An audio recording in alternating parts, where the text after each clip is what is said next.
Hi there, everyone. Welcome back to 3 News Now. I'm Stephanie Haney. Today is Thursday, July 8th. Thanks for being here for the top stories from WKYC.com and our WKYC app. We start with an update about the Tokyo 2020 Olympics, of course, postponed now to this year, 2021.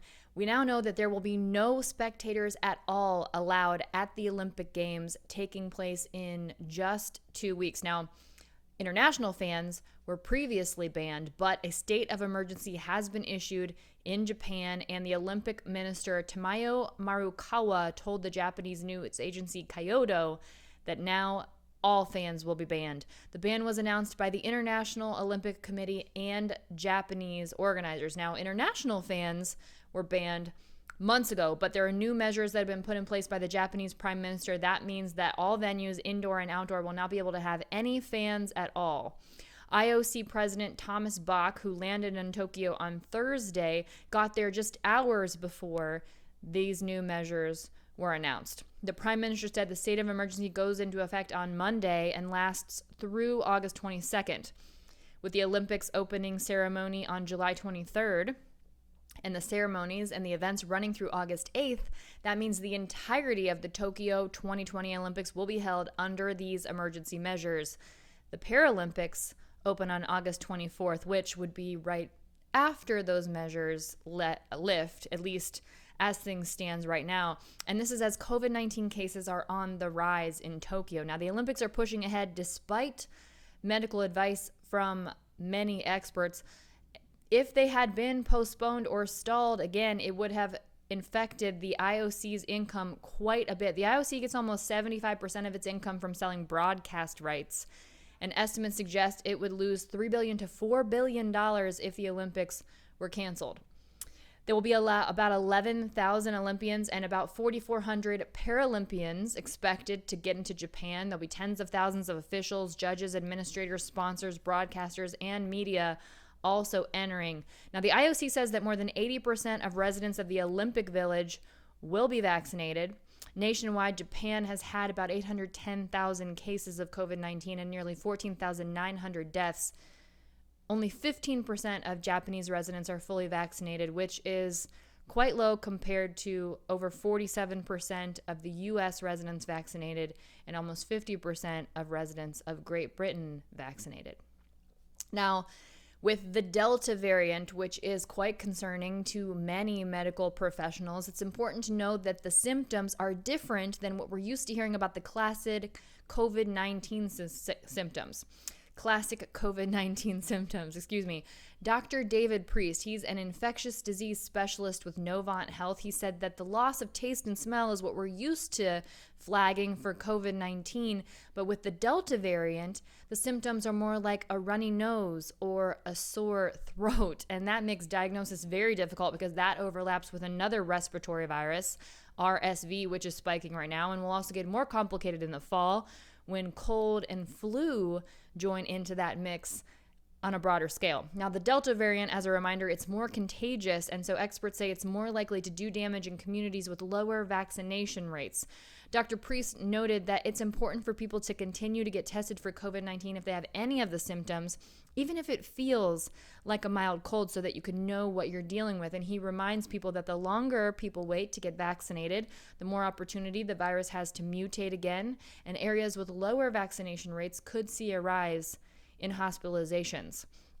Experts do say that all 3 COVID-19 vaccines that are available here in the U.S. do stand up against the Delta variant. They are not 100%, meaning there will be some breakthrough cases possible, but the chances of getting the virus are much lower in someone who is fully vaccinated than for someone who has just one dose of either the Moderna or the Pfizer vaccines, or someone who is unvaccinated.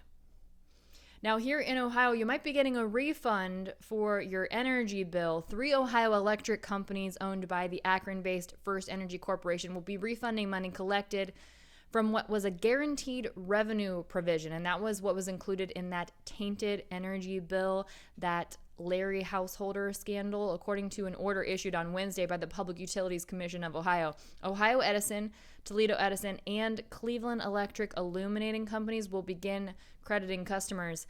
Your credit individually might be small, but the total amount of money to be credited will be $27.5 million. Now, of course, your amounts will vary. It'll be based on your electric use this August, but the charges were collected from January 2020 through February of 2021.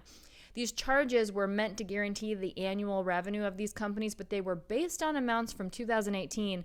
That was a year of weather extremes and particularly high electric use.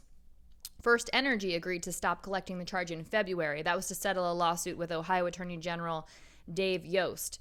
The Ohio legislature passed a bill in March, though, requiring refunds for the rate guarantee charges that had already been collected.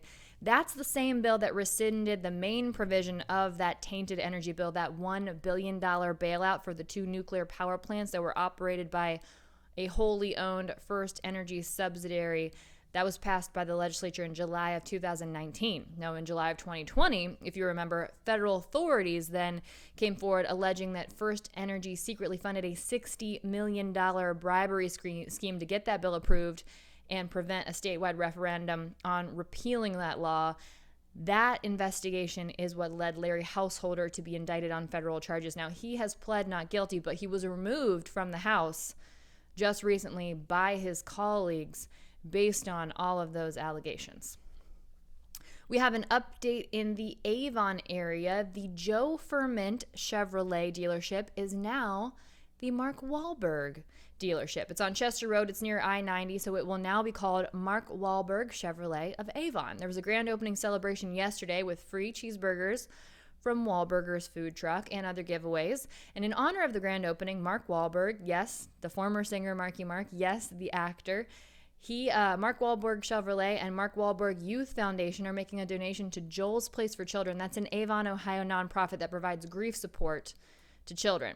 Now, with this, Wahlberg and his business partner, Jay Feldman, they have 5 automotive dealerships in Ohio. Wahlberg said this: "The people of Ohio have really embraced our sales and service standards. With this expansion into the Cleveland area, we are deepening our bond with our Midwestern customers." Now, the former owner of the dealership, Joe Ferment, said that they're excited about the new energy that Mark and Jay bring to the Chester Road dealership. And here's a quote: "Our customers are going to love the experience and talent they bring to the marketplace." Ferment and his family owned that dealership for 40 years, 4 decades.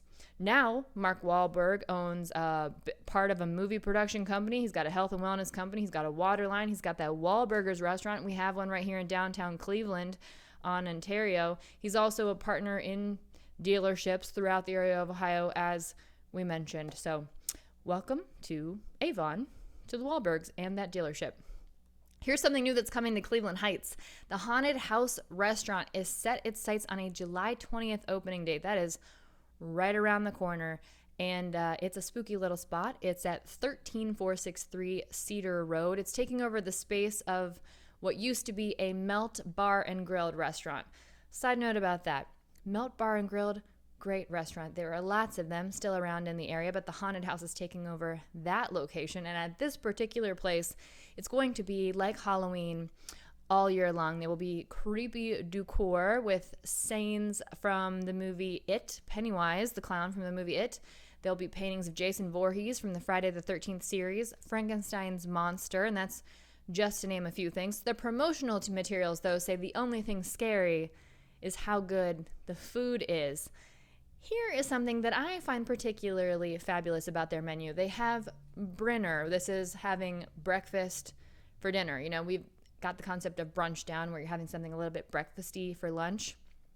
This is Brinner, and the names of their dishes are quite cute. The Twilight is one of their Brinner items. That's chicken and a black waffle. Pennywise is a red waffle with fried chicken over an egg and pepper jack heat drizzle. That's just one of their things. Some of their appetizers include Scooby Snacks. That's a nachos dish. The Nashville Massacre. That's fried hot shrimp with avocado mousse. That sounds quite good. They have Nightmare on Elm Street corn as well. That's street corn with a garlic aioli and a bunch of other good stuff. Some of their entrees, here's just a couple of them. The Jerk Silence of the Lamb Chops. Jerk lollipops with roasted potatoes and charred carrots. They've also got the Grudge. That's a salmon dish. They've got Bird Box, which is a fried chicken dish. They also have pizza. That's called Jaws. And they've got Haunted Bull drinks. They have something called the Ecto Cooler that's made with Hypnotic. They have non-alcoholic drinks too. They have something called the Grinch, which is made with Garita Hawaiian Punch. So very creative menu. A+ on the names on that menu. You can check out more about that on WKYC.com. That's it for your 3 News Now update today for Thursday, July 8th. I'll see you next up on What's New with your trending stories in the Clicking in Cleveland segment, and I'll see you back here tomorrow for more 3 News Now.